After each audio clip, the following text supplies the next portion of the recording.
సమాధి, జీవ సమాధి, నిర్వికల్ప సమాధి. ఈ సమాధులు అంటే ఏమిటి? సమాధి సమాధి అంటే జీవ సమాధి అంటే నీవు కర్మలో ఉండి ఈ తను పోకుండా తనువులో నుంచి పోకుండా ఉండన్నాలే నీ జీవించి ఉండగానే సమాధి నిష్టలో నీవు నిలిచిపోవటమే జీవ సమాధి. సమాధి ఇప్పుడు నేను ఉన్నా తదేకమయంగా దీంట్లో ఉండి ఇది మర్చిపోయి ఏమీ లేకుండా ఇది మర్చిపోయి ఎప్పుడైతే ఇది సమాధి నిష్టలో ఉండిపోతావో ప్రపంచం ఏమి తెలియకుండా అంటే ఈ ప్రపంచ భావన ఏమి తెలియకుండా సర్వమంతా అంతరార్థ పరతత్వ జ్ఞానాన్ని తెలుసుకుంటూ దీంట్లో సమాధి నిష్టలో నిలిచిపోవడమే జీవ సమాధి. ఆ తర్వాత ఈ తనువులో నుంచి తాను వెళ్ళి అవతలకు దాటిన తర్వాత ఈ తనువుని భూమిలో పెట్టేది ఇది భూసమాధి, ఇది జీవ సమాధి. ఈ తనువులో అన్నిష్టలో మైమర్చిపోవటమే జీవ సమాధి. జీవుడు పోయిన తర్వాత పంచభూత దేహాన్ని భూమిలో పెట్టేది భూసమాధి, నిర్వీకారంగా నిలిచిపోవటమే. ఇప్పుడు మనం యోగంలో దైవ తత్వంలో కూర్చున్నప్పుడు సమాధి నాకు జీవ సమాధికి కట్టించండి, మేము జీవ సమాధి అవుతామంటారు కదా, అది జీవ సమాధి కాదు. నువ్వు ఉండగానే సమాధి నిష్టలో నిలిచిపోవాలా, అది జీవ సమాధి.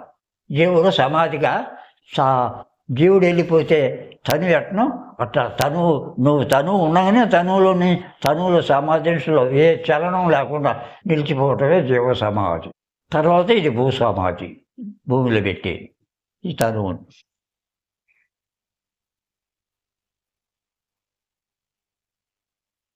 నీ స్థానంలోకి చేరుకోవటమే జీవ సమాధి. నీ ఊరికి నీ స్థానానికి ఎప్పుడైతే ఆ సన్నిధానానికి చేరుకుంటావో సమాధి అయిపో ఆ బ్రహ్మాండంలోకి. మనము ఉన్న ఊరు నుంచి పొన్ను ఊరికి వచ్చినాము. అవును, పొన్ను ఊరు నుంచి మళ్ళీ ఉన్న ఊరికి వెళ్ళిపోవాలా. మనము ఏ ఊరు మన ఊరు ఏ ఊరు? బ్రహ్మ నిర్మాణం. నువ్వు ఎక్కడ సృష్టికి ఉత్పత్తి అయినావు అదే బ్రహ్మ నిర్మాణం. మళ్ళీ ఆ ఊరి నుంచి బ్రహ్మతో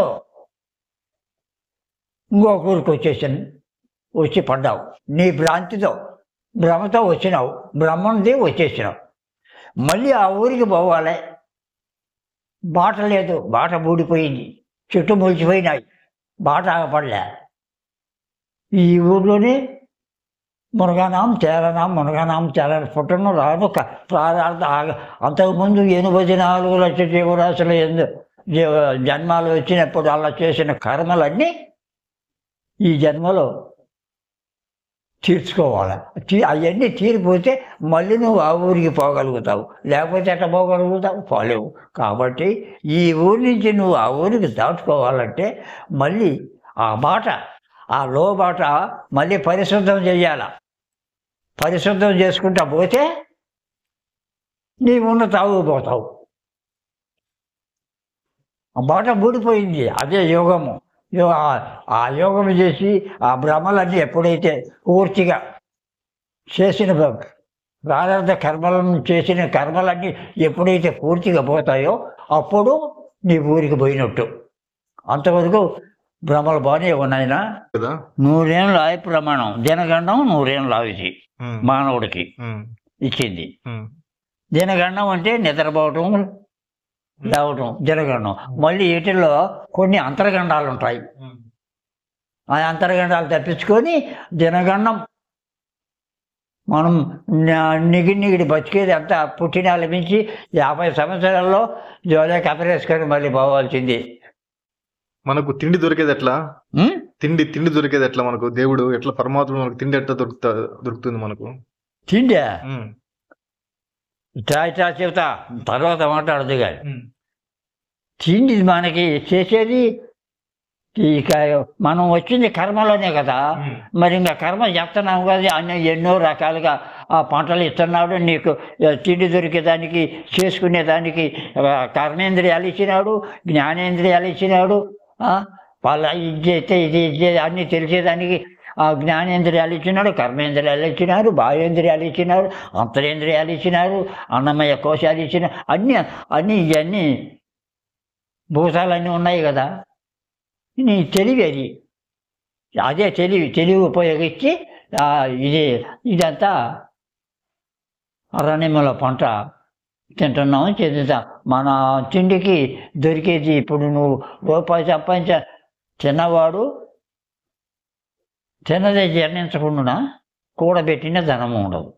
ఇదంతా మాయ, గారడి విద్య ఇది. తిండి దొరికే గారెడు వాడు పనిచేస్తున్నాడు, ఎన్నెన్నో చూపెడుతున్నాడు, డబ్బులు ఒప్పిస్తున్నాడు. అవి వాడుకుంటే మనం ఇచ్చిన 50 పైసా కింద కాసించా. అది దాన్ని ఏమంటారు? కళ్ళకు అంజన పసరు వేసే ఆర్యులు అడగండి పంజరం. పంజరము సుందరమే, పరమ చేరేది కాదు పంజరం. ఇదే మాయ. ఈ మాయ నీకు తిండి ఒక భ్రమ, ఒక 10 రూపాయలు కావాలని ఒక భ్రమ కలిగింది. అప్పుడు దాని గురించి పాటుపడతావు. అదే జ్ఞానం. వాటన్నిటినీ తెలుపుతూ నీలో ఉండి నీతో చేపించుకుంటూ నీ భ్రమలు తీర్చుకుంటా నేను అంటే అంటకుండా ఉన్నా. అదే సూక్ష్మ రూపము. ఆ సూక్ష్మం కూడా లేనప్పుడు నిర్వికారం, అది బ్రహ్మం. అది దీంట్లో అది ఇది రెండు, చీకటి వెలుగు రెండు కలిపితే అన్నీ జరుగుతుంటాయి. ఇది చిన్నది ఏమైనా ఉంటుందా? పోతుంది, ఇంకొక రకంగా పోతుంది. మళ్ళీ తినకుండా ఏమైనా ఉంటావా? మళ్ళీ ఇంకా అప్పుడు తెలివి ఉపయోగించి ఒకదానికి తెలివి. అదే అజ్ఞానము అంటాము. ఇది జ్ఞానము. ఈ జ్ఞానంలో అజ్ఞానం ఉండే అంటే మన హృదయంలోనే పంచభూత దేహంలోనే ఉండి, ఈ పంచభూత దేహం అంతా భూదేవి ఇయటానికి. భూదేవిలో నుంచి వచ్చేదే కదా. డబ్బు కానీ, ధనం కానీ, బంగారం కానీ, భూదేవిని ఈ రకంగా చేసుకొని ఈ రకంగా చెందితే మనం తింటాం కదా, బతుకుతాం కదా అనేది తెలివి ఉపయోగిస్తాం. అందుకే వేదశాస్త్ర పురాణ గాథలు అన్నీ ఎది గాథలు అని చెబుతాయి. ఇదంతా ఈ భ్రమలు అధ్యయనాలు ఇయ్యనైనా భ్రమలు కోరికలు. ఈ భ్రమ రహస్యం అయితే ఏ భ్రమ లేకుండా నిశ్చలం నిర్వికారే అదే జీవ సమాధి. అతనే జీవుడు, జీవుడే దేవుడు, దేవుడే ఆనందం. ఆనందమే వేడుక, అంతకు తప్ప ఏమీ లేదు. ఇదంతా ఈ తినటం, చేయటం, తెచ్చుకోవటం, ఇది చేస్తే ఇది బండుది, ఇది బొడ్డి. ఎవరో చెబుతూనే అడవిలో పుట్టిన కట్టెకి పెట్టిన సెంచుడు పేరు అన్నాడంట. సెంచుడు పేరు పెట్టిండంట అడవిలో పుట్టిన కట్టెలన్నిటికి.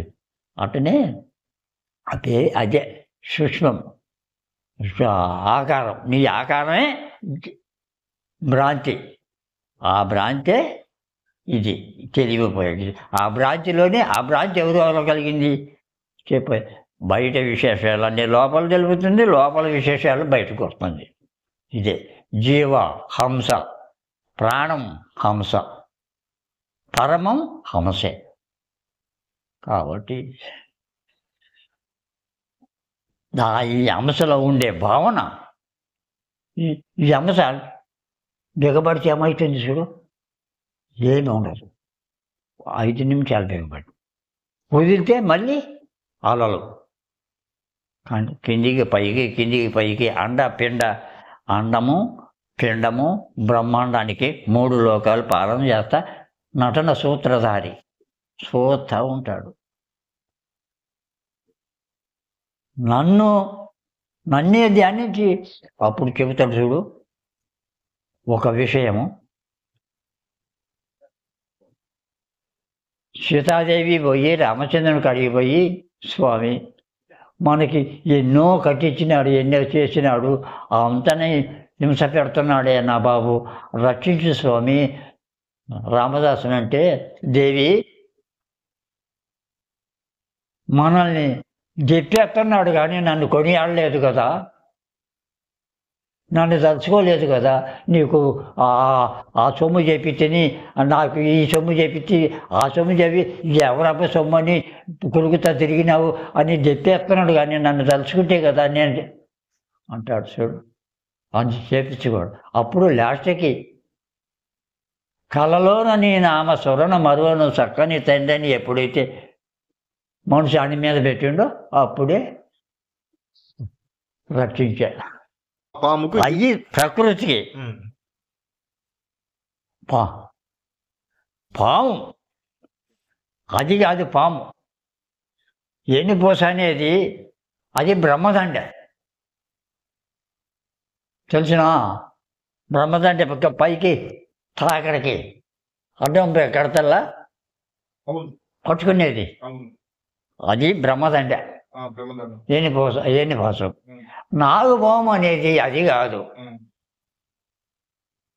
నాగుపాము అక్కడ ఏ పాము కాదు, ఈ హంస కుండలి పుట్ట, ఇది వాల్మీకం. పుట్ట వాల్మీకం అంటే బోయలను కూడా వాల్మీకం అంటారు. ఈ పుట్టలో కిందికి పైకి వస్తుంది చూడ హంస, ఇదే పాము. ఆ పామును బట్టి జోగి ఎవరే? ఓహో, అతని పేరు సిద్ధాగురుడు అన్నాడు. అయితే సిద్ధాగురుడు సిద్ధి పురుషుడు అని, సిద్ధయ్యట దూరేకలాయన కాదు, సిద్ధి పురుషుడే సిద్ధయ్య. అయితే ఎట్టబట్టాలా? జంట నాగ, ఈ జంట ఇది స్వరము, నాగ స్వరములు ఊది పాముని మెల్లగా పిగిలించవాలి, పాముని లేపాల. అదే చెప్పేది కుమ్మిని యోగం అని, యోగానికి మూలం అది. జంటనాగ స్వరములు ఊది పాముని మెల్లగా పిగిలించవాలి. అప్పుడు ఎప్పుడైతే ఊదినామో పూర్తిగా నిండుకుంటుంది అగ్ని, జఠరాగ్ని పుట్టుది, ఆ అగ్ని పాము. అప్పుడు దాన్ని ఆ అగ్ని ఈ ఈ కల్మసాలన్నీ కాల్చేసి ఎప్పుడైతే ఇక్కడ కొత్తగా పరిశుద్ధం చేసుకొని అది అప్పుడు యోగం కుదిరితే యోగానికి మూలం మళ్ళీ అవతల. అంటే పాము ఇదేనైనా, పాము ఇదే, జపమాల ఇదే, సమాధికి ఇదే, అన్నిటికీ ఇదే. కాబట్టి ప్రాణమా తెలివిని కనుక్కో, నువ్వు తెలుసుకో. పరగజననం అయినటందుకు పరమ గురు శరణంబులు ఎదగొని పరమ పదమును చేరవలదా, ఎందుకు బాధలు పడుతున్నావు? తెలియక, నువ్వు తెలియక నీ భ్రమ నిన్ను ముంచేస్తుంది. బురదలో ముంచటం, పైకి ఎత్తటం, మళ్ళీ ముంచటం, పైకి కడుక్కోవటం, ఇది ప్రపంచం అంతా. చివరికి ఏమీ లేదు, వస్తుంది రా ఈ జగము. ఎందుకు దీని మీద భ్రమపడుతుంది? ఇది మనం మధ్యలో పెట్టుకుందే కానీ తల్లి గర్భం నుంచి వచ్చేటప్పుడు ఏముంది? పేరుందే, ఊరుందే, అసలు నువ్వెవరు తల్లికే తెలియదు. కానీ తల్లికే కింద వచ్చి పడ్డాక అంత పరమాత్మనే, పరబ్రహ్మమే కదా. బొడ్డుకు వచ్చి కలి నీళ్ళు చల్లి మాయలో పడేసింది. ఇదంతా ఇది ప్రకృతి బూటకం. మన పనులు చేసుకునేదానికి, జరిగేదానికి, అది నువ్వు మాదిగోడంటే చెప్పులు కుట్టేదానికి, ఇంకొకడు మాలాడంటే గొడవలు నేర్చేదానికి, ఇట్లా మనం వీళ్ళకి కౌంట్లకి, వాళ్ళు కౌంట్లకి వ్యాపారం, ఎవరికి తగ్గ వృత్తులు తగ్గ వాళ్ళతో ఆ వృత్తుల ప్రకారం పనులు చూపెట్టినారు. కంసలోళ్ళు, ఆచార్యులు, వాళ్ళకి కొయ్య చెక్కే పని, ఇట్లా పనులు ఏర్పరిచింది అంతా పరమాత్మే కదా. ఇదంతా నాటకం కదా, మాయతో నీ భ్రమలు తప్పితే ఏమీ లేవు అని మొదట నేను చెబుతున్నా నీకు. నీ భ్రమలు ఎప్పుడైతే పోయేది ఎప్పుడైతే నిలిచిందో, ఒక 5 నిమిషాలు 10 నిమిషాలు గడిచినా కానీ అప్పుడు ఏముందో మరి గమనించు. మరి నువ్వు గమనించడానికి నువ్వు ఉంటే కదా పోయి నిలిచిపోయినావు. నాటకం అంతా నటన సూత్రధారి ఆయనే.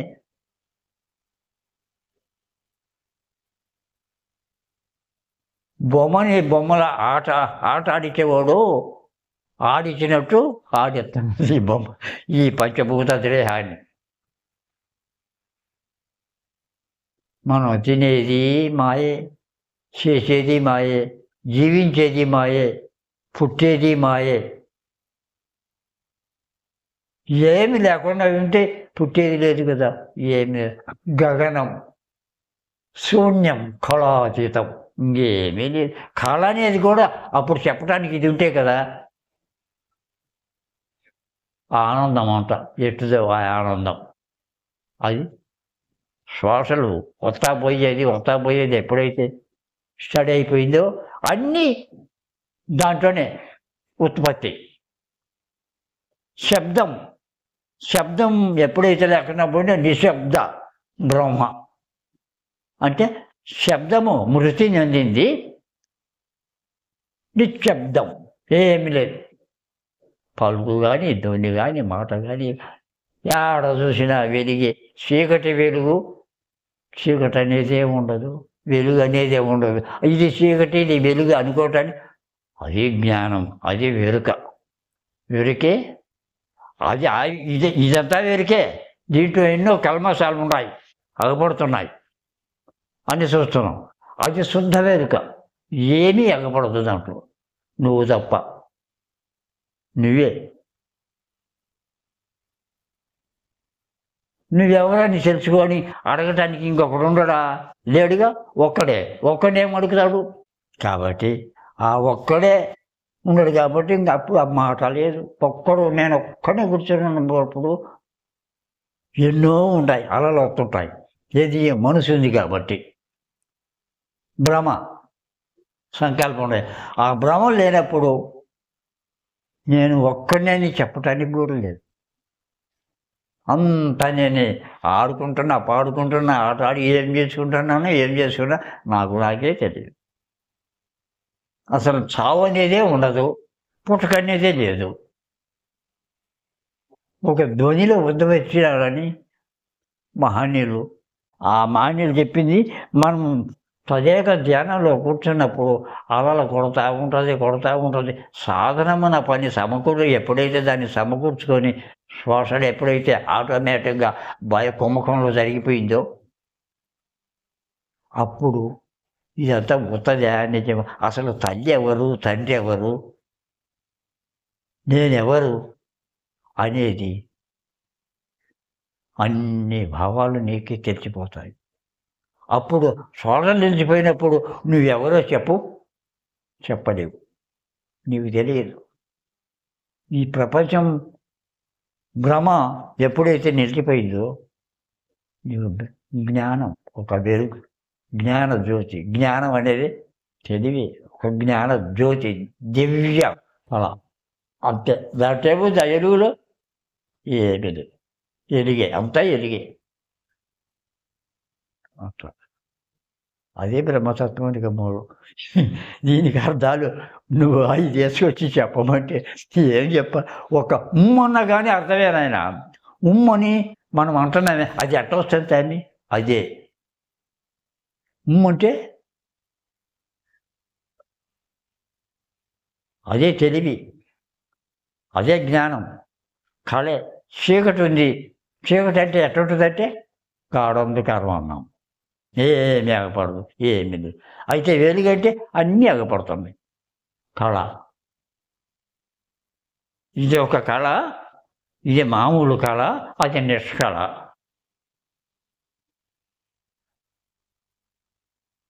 అది కష్టపడి గురుముఖంగా తెలుసుకొని గురు సాన్నిధ్యంలో చెప్పిన దాన్ని ఎవడైతే కష్టపడి చేస్తాడో అతన్ని సాక్షాత్ పరమాత్మ బిడ్డ. చివరికి ఆ కళలో కళ, నిష్కళ, కళలో కళ కలిపిపోతాడు. వెలుగులో వెలుగైపోయింది. ఇంకా ఆ వెలుగు తప్ప ఇంకేమి లేదు. ఇంకా నీకు సావు పుట్టక రెండు కూడా ఉండవు.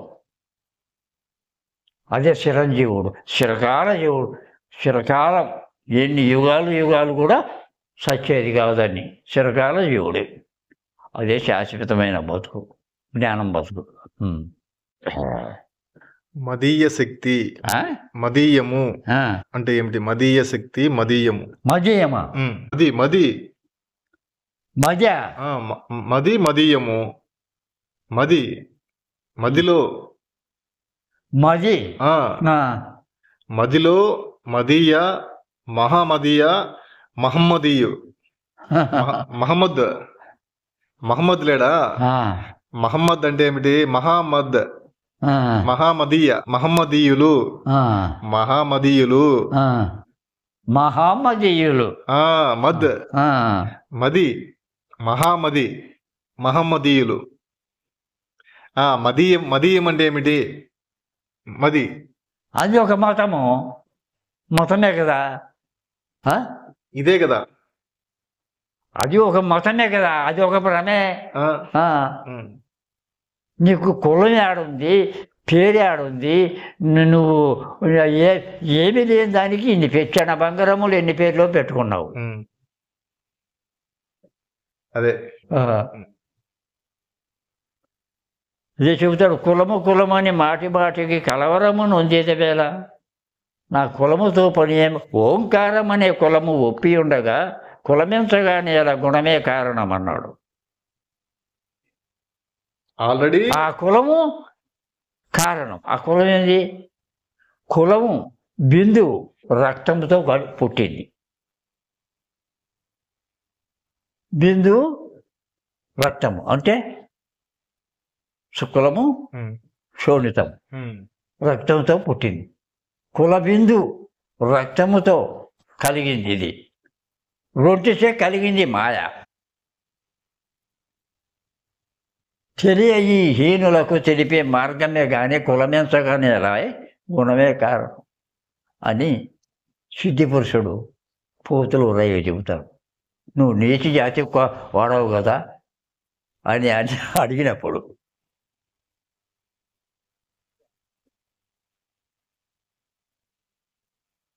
ఏ కులమని నన్ను వరమడిగితే ఏమని తెలుపుదు లోకులకు, పరకాకులకు, దుర్మార్గులకు, దుష్టులకు, దున్నపోతులకు. ఒంటరి కాదు నా కులము, గురు జంట తిరుగును నా కులము. అందుయుందున ఆధారంపై అందరికీ తాను అగ్రహమై బిందు జలితమకు ఓంకారంపై అలబేరగురుడి పాదనిరాబ్దికి పూజ చేయుటకు నేను పుట్టిన. కులమించగానేలా కులమని ఎడుతా అడుగుతావు అని పోతూ చెబుతాడు సిద్ధయ్య. కాబట్టి గుణమే గుడిసేడిది. ఎన్నో క్షణభంగరములు ఎన్నో పేర్లు పెట్టుకున్నది. ఇప్పుడు నువ్వు అన్నది ఒక మాట, మహామదీయులైన దానికి అది ఒకటి కలిసింది. రెండోది, వాళ్ళు తల్లిదండ్రికి శుక్రశోణితానికి పుట్టినోళ్ళే కదా. వీళ్ళు తప్ప ఇతర అన్ని ఎరికలని, యానాలని, మాది కాపోళ్ళని, కంసలోళ్ళని, గొల్లలని, మంగళూళ్ళని, వీళ్ళన్నీ కూడా తల్లిదండ్రి బీజాలకి కలిసినప్పుడే కదా. ఓంకారం అనే బీజము ఆ బ్రహ్మాండం అనే ఆ జ్ఞానం అనే బీజము ఓంకారం అనే గర్భంలో, తల్లి గర్భంలో, భార్య గర్భంలో ఎప్పుడే ఇత్తనం, అదే ఇత్తనం, ఆ ఇత్తనం పడితే ఈమె మొలకెత్తేసింది. ఇంకా ఆ యజ్ఞాల నుంచి చేసే పనులు, దానికి ఆ పైరుకి చేసే పనులు చేస్తే ఫలం ఇచ్చింది. ఆ గడ్డి గింజలు తింటున్నాము, గడ్డి ఏమో గోడలకు వేస్తున్నాము. గోడల దగ్గర ఏటి అవి ఎద్దులు, బియ్యనులు, ఇవన్నీ రకరకాలు ఎన్ని భోజనాలు, లక్ష జీవరాశులు ఎన్నో ఉన్నాయి. ఇవన్నీ కూడా బ్రాహ్మణులని వచ్చినాయి, అన్నీ పోయాయి. మనం మనిషిని కదా అంటే గొడ్డు కూడా మనకుండా తెలివి వాటికి ఉన్నది. అయితే వాటికి ఒక రకం భాష, మనకు ఒక రకం భాష. ఇట్లా మనం కాబట్టి తెలివి ఉపయోగిస్తుంది. కాబట్టి ఏమీ లేదు, నేను అంత వీటన్నిటికీ మూలం మనసు. మనసును జయించి ఎప్పుడైతే మనసును సన్నగిల్చి దాన్ని ఆడతా ఆడతా ఎప్పుడైతే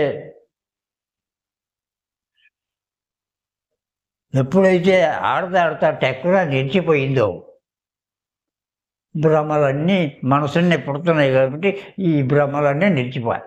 భ్రమలు నిలిచిపోయినప్పుడు ఇంకా బ్రహ్మము నీవే, నీకు తప్ప ఎలుకళ తప్ప జ్ఞాన దివ్యజ్యోతి తప్ప ఇంకా ఏమీ లేదు. అంత గారడి.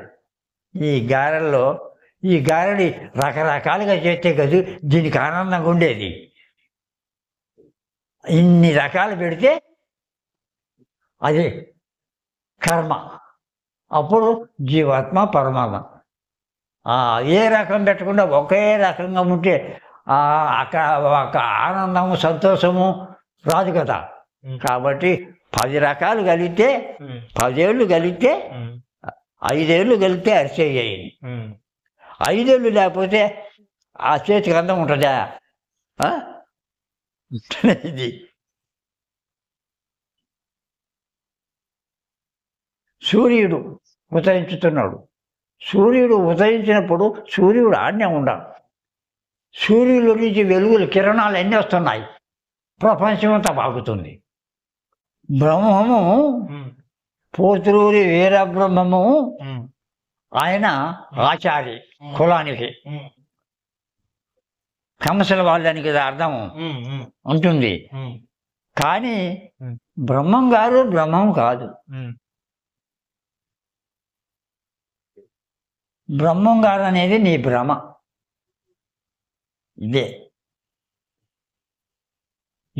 దీంట్లో ఎవరున్నారో ఆయన బ్రహ్మం. ఆ బ్రహ్మం అందరూ ఎందన ఉన్నాడు కానీ ఈ బ్రహ్మం కాదు. బ్రహ్మమే బ్రహ్మమని, బ్రహ్మమే దేవుడని ఇలా ఎందున కొలిసేదారు. బ్రహ్మమే దేవుడైతే బ్రహ్మం అంటే ఎవడు? విష్ణువే కదా.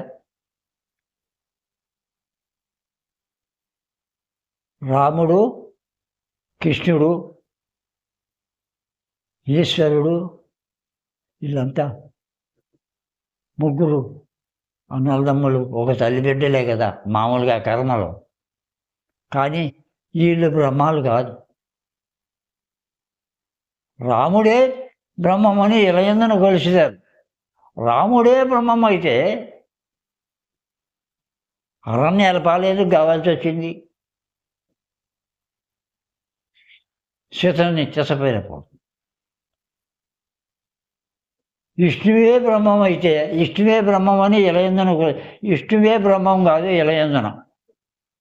విష్ణువే బ్రహ్మం అయితే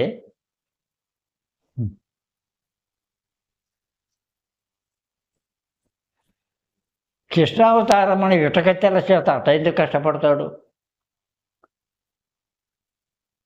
ఈశ్వరుడే బ్రహ్మమని ఇలా ఎందున కొలిచారు. ఈశ్వరుడు బ్రహ్మం కాదు.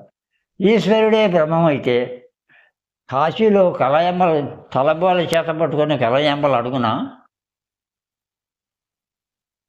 కాబట్టి వాళ్ళ ముగ్గురులో మనలో ఈ బొమ్మలో ఎవరున్నారో వాళ్ళ ముగ్గురులో ఉన్నదే హం అస్మి, బ్రహ్మస్మి అయినాడు. ఆయన బ్రహ్మం. అదే ఆత్మ అంటాము. జీవాత్మ, పరమాత్మ, పరాకాష్ఠ. ఏదది? జ్ఞానం. దాన్నే జ్ఞానజ్యోతి అంటారు, దివ్యజ్యోతి అంటారు, పరంజ్యోతి అంటారు. పరానికి మూలం పరం ఆ జ్యోతిని అని. కాబట్టి జీవహింస చేయరాదని కూడా కర్మలో చెబుతారు చూడు. జీవుని హింస పెట్టకూడదు. జీవుని సంతోషపెట్టి ఆ ఆనందంలో లయమైపోవాలి, నిలిచిపోవాలి. ఇంకేమి ఆనందమే ఉండేది. అది బ్రహ్మం. అతని మానవ ఆత్మలో ఉండి కూడా బ్రహ్మాకారంలో ఉంటాడు. కాబట్టి దాన్ని కష్టపడి మానవ జన్మకు వచ్చిన తర్వాత అన్ని జన్మల్లోకి ఎత్తైన జన్మ నరజన్మం. ఈ జన్మ మనం ధరింపజేసుకోవాలైనా. కాబట్టి ఇవన్నీ వేషాలన్నీ మర్చిపోయి